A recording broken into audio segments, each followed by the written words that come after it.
que votre lumière brille devant les hommes. Alors, en voyant vos œuvres bonnes, ils rendront gloire à votre Père qui est dans les cieux.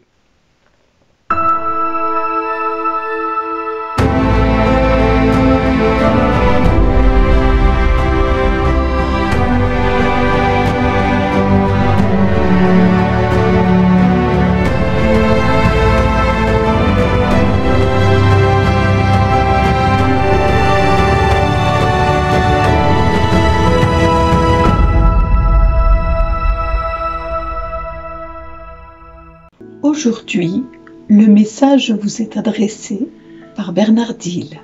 Bonjour les amis, personne après avoir allumé une lampe ne la couvre d'un vase ou ne la met sous le lit. On la met sur le lampadaire pour que ceux qui entrent voient la lumière. Car rien n'est caché qui ne doive paraître au grand jour. Rien n'est secret qui ne doive être connu et venir au grand jour. Faites attention à la manière dont vous écoutez, car à celui qui a, on donnera, et à celui qui n'a pas, même ce qu'il croit avoir sera enlevé. C'est par cet évangile de Luc, au chapitre 8, versets 16 à 18, que l'Église nous invite à réfléchir sur notre manière de nous conduire et de nous comporter au quotidien dans notre vie de tous les jours. Et ce n'est pas moi qui vais démentir ces textes aujourd'hui, puisque ces textes nous invitent vraiment à avoir une vie exemplaire en tout lieu, en tout point, et en toute occasion. Cette vie exemplaire, pourquoi? Parce que rien de ce qui est caché ne le restera, parce que la lumière du Christ vient éclairer toutes nos conduites ou nos méconduites quand nous nous laissons emporter par la tentation du péché. Et c'est vrai que nous sommes souvent tiraillés dans notre cœur face à ce que nous avons envie et ce que Dieu nous demande d'être ou de vivre. Je prends pour exemple la parole de Dieu. Quand il nous est demandé d'aimer notre prochain, des fois nous regardons ce que celui-ci nous apporte ou ne nous apporte pas. Nous regardons notre prochain en l'examinant sous toutes les coutures, en nous disant ça je peux accepter, ça j'accepte plus, ça je supporte plus. Et c'est vrai que nous avons tendance à regarder notre proximité de nos frères et de nos sœurs en fonction de ce qu'ils nous apportent et non pas de ce que nous pouvons leur donner ou leur apporter. Bien des fois nous pensons que l'être humain qui est en face de nous est censé nous apporter la joie et la compensation de tout ce qui nous manque dans notre quotidien. Et nous espérons que celui-ci ne fera pas défaut puisqu'il est censé être notre ami, donc que nous devons être à tout prix dans l'attente de recevoir de lui ou d'elle quelque chose que nous aimerions recevoir, que ce soit de l'amitié, ou que ce soit de la reconnaissance, ou que ce soit de l'écoute, ou que ce soit simplement de l'aide à X moment de notre vie. Mais malheureusement, c'est pas ainsi que Dieu calcule les choses, ce n'est pas ainsi que Dieu voit les choses. Parce que aimer, c'est tout donner et se donner soi-même. Ce n'est pas attendre de l'autre quelque chose que nous aimerions recevoir de lui. Non, l'amour se donne et se donne sans cesse. Thérèse disait: si j'avais commis tous les crimes possibles, ça ne serait qu'une goutte d'eau dans le brasier ardent qu'est la miséricorde de Dieu. À plus forte raison, chacun de nous devons apprendre à donner à notre frère l'amour et la miséricorde qu'il mérite de recevoir selon le cœur de Dieu. Et pour preuve, les textes de ce jour nous invitent à reconnaître toutes les œuvres de Dieu dans notre vie. Et Cyrus, dans le livre d'Esdras, qui fut celui qui rendit la liberté au peuple hébreu, au peuple d'Israël, après avoir été déporté par Nabuchodonosor vers 560, et c'est vers 530 que Cyrus proclamera plutôt cet édit dans lequel il invitera tous les fils d'Israël à donner en faveur de la maison d'Israël, de Jérusalem, pour bâtir la maison de Dieu à Jérusalem.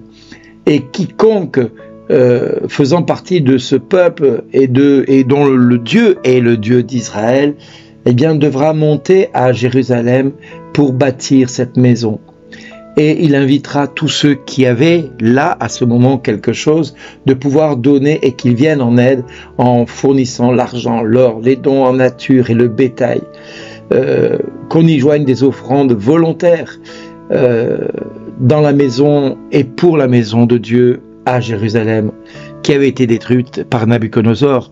Cyrus, roi de Perse, qui a conquis tout le pourtour méditerranéen et l'Asie et le Moyen-Orient, avait vraiment acquis un royaume qui ne manquait de rien. Mais le peuple d'Israël, lui, possédait toujours, même après la déportation, de l'or et de l'argent qui lui permettait justement de couvrir et de permettre au temple de Jérusalem d'être rebâti. Et c'est pour cela que Cyrus rendit la liberté au peuple d'Israël en le laissant repartir à Jérusalem et en le laissant reconstruire ce temple. Les amis, aujourd'hui, nous avons la possibilité d'agir chaque jour dans notre quotidien auprès de ceux qui nous aiment et de ceux que nous aimons. Aujourd'hui, ces 7 minutes sont possibles parce que certains d'entre vous nous permettent de subvenir au logiciel qui permet de faire le montage de ces vidéos, de permettre de communiquer très fréquemment sur Internet et de pouvoir aller là où le Seigneur nous envoie. Eh bien, faites comme Cyrus, apprenez à donner, apprenez à rendre la liberté à la parole de Dieu, apprenez à rendre la liberté à vos frères et à vos sœurs en les accueillant pour ce qu'ils sont, en leur donnant ce dont ils ont besoin, en leur apportant ce dont ils ont besoin. Parce que rien de ce que vous n'aurez donné ne sera perdu. Bien au contraire, c'est une semence qui portera du fruit et un fruit qui demeurera dans le cœur de Dieu comme une semence éternelle. Et oui, toutes les offrandes, que ce soit de votre vie personnelle auprès de votre voisin qui a besoin de vous, de votre frère qui a besoin de vous dans votre écoute, mais pas dans ce qu'il va vous apporter, dans ce que vous pouvez lui apporter, va être une semence qui va porter du fruit auprès de Dieu. Les amis, je n'ai pas envie de vous dire de donner pour donner, mais de semer afin de récolter. De semer dans le royaume de Dieu pour que Dieu puisse vous bénir. Semer de la bonne volonté, semer de la prière, semer de l'écoute, semer du partage, semer tout ce que vous avez reçu de la part de Dieu gratuitement et donnez-le gratuitement à ceux et à celles qui en ont le plus besoin.